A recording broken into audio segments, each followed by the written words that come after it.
دلشاد خلک شنگاله و بجداری خولکا سربازی کریه و بدرچوناوی جوی خوله به فرمی بوی پیشمرگه ادناوا فرمانده شنگال دا ادگل 140 کسین دی پشتی 45 روژان وانین پراکتیکی و تیوری ورگرتین الفرگه ها پلنگین زیروانی. ام سر بلندن يعني ام آمادين في تشوا ام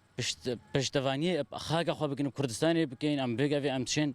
ام خو بین جانگوری بو خاگه کردستانی و بگوی نافی پیشمرگاتی بلند الهمو جهانی و ام ما بخوش يعني نافی پیشمرگاتی هایت سرمش بگوی باش يعني ام بنا پیشمرگا جوی فرگه 14 گر ج پیشمرگین فرمان دا شنگال در چوینه کو سرجم وان بنه 8000 پیشمرگه جبو دانانا بنیاتا که مکم الدورا شنگال. مفاكي باجة جدا وديت ان شواب ريكو بيك بين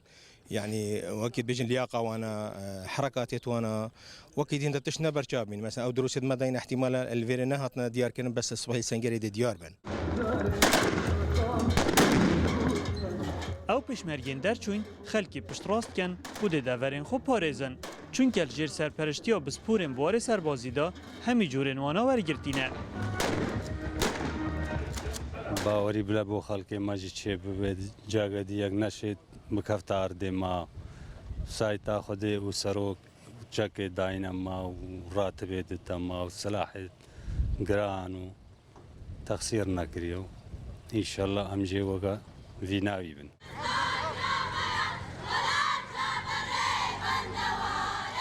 کار برهفکرنا پیشمرگا و راهنان ادبر دوامن اولبر النزیک گرکا کچان جی الفرگه در بچن کو سرجم وان بنا 127 پیشمرگه گلک خو هلویر پرژه دا خوینی البروکین شری کم کی اوه دروش می خلا سربازی بو و چند ناو پیشمرگه برز بیت الجهانه هزو شیانجی برفرحت لتن نچیروان حسین روداو هشابیر